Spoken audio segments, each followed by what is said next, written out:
In 1994, Sony launched the PlayStation in Japan, and in 1995 worldwide. At the time, the console market was dominated by Nintendo and Sega. Mario, Sonic, and Zelda ruled the industry with predictable formulaic worlds. But Sony took a different approach. They embraced the strange, the experimental, and the unconventional. The PlayStation wasn't just another console, it was a platform for creativity, risk taking, and weird ideas. The PlayStation's architecture encouraged experimentation. Its CD-ROM format allowed for massive storage, full motion video, high quality audio, and expansive worlds. Its polygon-based 3D graphics opened up new possibilities for perspective, verticality, and environmental exploration. Even the hardware limitations, like 2 megabytes of RAM, inspired creativity. Developers simplified textures, stylized characters, and designed inventive gameplay to maximize limited resources.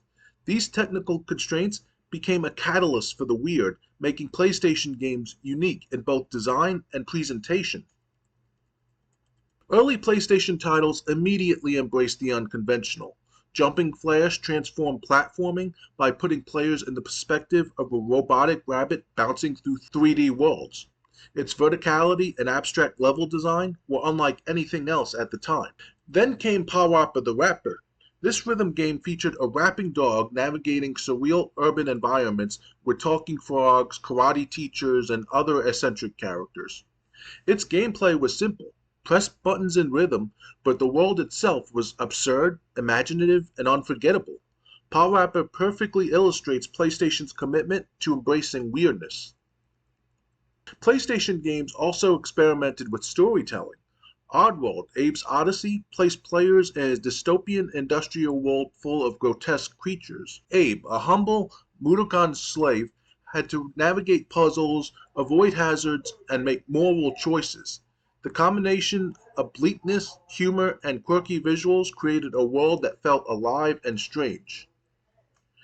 Meanwhile, VIII used your music CDs to generate levels, turning a simple stick figure rabbit into a dynamic procedural experience.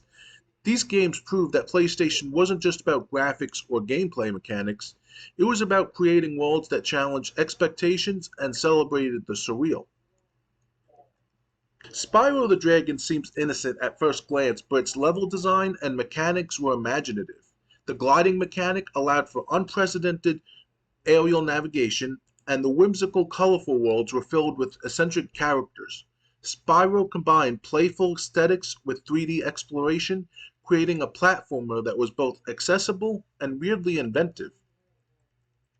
Metal Gear Solid transformed stealth gaming with cinematic storytelling. From telepathic bosses to soldiers tracking footprints, Hideo Kojima injected absurd yet memorable moments into a realistic world. The PlayStation could handle cinematic ambition while supporting these eccentric gameplay flourishes, making Metal Gear Solid a landmark for weird but serious gaming. Resident Evil created survival horror that was tense, eerie, and sometimes unintentionally funny due to tank controls and over-the-top voice acting. The PlayStation allowed developers to balance suspense and absurdity, turning these limitations into iconic gameplay, moments that remain memorable decades later. Medieval skeletal hero Sir Daniel Fortescue rose from the grave in a gothic Tim Burton-esque world. Its humor, animations, and offbeat tone made it an eccentric yet fully realized experience.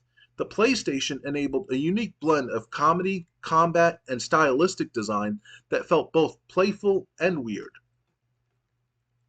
Final Fantasy VIII followed the success of VII with bold, unconventional directions, realistic character designs, a complex junction system, and a blend of sci-fi and fantasy.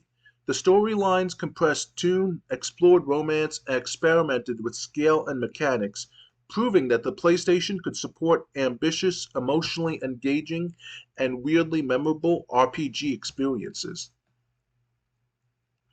Across genres, the PlayStation encouraged experimentation. Rhythm games, platformers, survival horror, stealth, and RPGs all pushed boundaries. Weirdness wasn't just tolerated, it was elaborated. Developers could explore abstract ideas, cinematic storytelling, and unconventional mechanics, and players loved it. The first PlayStation proved that creative risk-taking could produce unforgettable experiences.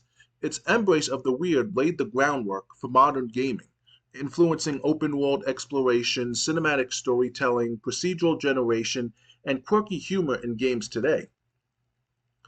If you enjoyed this deep dive into PlayStation's weird side, hit like, subscribe, and ring the bell for more retro gaming history. And tell me in the comments what's the weirdest or most memorable PlayStation game you have ever played.